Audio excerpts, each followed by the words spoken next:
गृहमंत्री अमित शाह विधानसभा निवडणुकीआधीच ऍक्शन मोडवर। जुलै महिन्याच्या पहिल्या आठवड्यात अमित शाह महाराष्ट्र दौऱ्यावर येणार। विधानसभा निवडणुकीच्या पार्श्वभूमीवर उद्धव ठाकरे करणार महाराष्ट्र दौरा। प्रत्येक जिल्ह्यातल्या पदाधिकाऱ्यांच्या बैठका घेणार। 7 जुलैला छत्रपती संभाजीनगरमध्ये उद्धव ठाकरेंची बैठक। मेडिकलची पदवी पदव्युत्तर परीक्षा एक दिवसाआडच होणार। एबीपी माझाने बातमी दाखवल्यावर विद्यापीठाने निर्णय बदलला। आधी सलग परीक्षा घेतली जाणार होती, विद्यार्थ्यांनी दर्शवलेला विरोध। गुलाबा ते नरिमन पॉइंट सागरी सेतूचा मार्ग मोकळा। मुख्यमंत्री, उपमुख्यमंत्री, विधानसभा अध्यक्ष यांच्या बैठकीतला निर्णय। त्यामुळे गुलाबातली वाहतूक कोंडी फोडण्यासाठी होणार मदत। सामान्य ग्राहकांना प्रीपेड स्मार्ट मीटर लावावं लागणार नाही, महावितरणचं स्पष्टीकरण।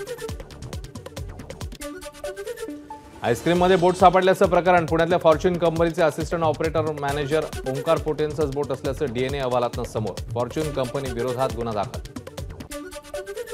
महालक्ष्मी रेसकोर्समधील Royal Western India Turf Club सोबत 91 एकर जमिनीकरता 30 वर्षांचा करार। भाडेपट्टी करारमध्ये राज्याच्या नगरविकास विभागाकडून सुधारणा। भाडे करारात रॉयल वेस्टर्न इंडिया टर्फ क्लबला राज्य सरकारकडून 2 कोटींची सूट। चोर असल्याच्या संशयावरून परप्रांतीय व्यक्तीला झाडाला बांधत मारहाण। अहमदनगर शहरातल्या सारसनगर भागातली घटना। 5 जणांविरोधात भिंगार कॅम्प पोलिसात गुन्हा दाखल। धाराशिवच्या कळंब शहरात विविध मागण्यांसाठी एसटी कर्मचाऱ्यांचं 15 तासांपासून शोले स्टाईल आंदोलन। मुख्यमंत्र्यांनी आश्वासन दिल्याशिवाय खाली उतरणार नाही, कर्मचाऱ्यांचा इशारा। 14 ते 15 वर्षांची मुलं अंमली पदार्थाच्या आहारी जात असल्याची धक्कादायक बाब समोर। मुक्तांगण या पुण्यातल्या व्यसनमुक्ती केंद्रातल्या नोंदीवरून बाब समोर। आसामच्या दिब्रुगडमध्ये मुसळधार पाऊस। शहरातल्या विविध भागात पूरसदृश परिस्थिती।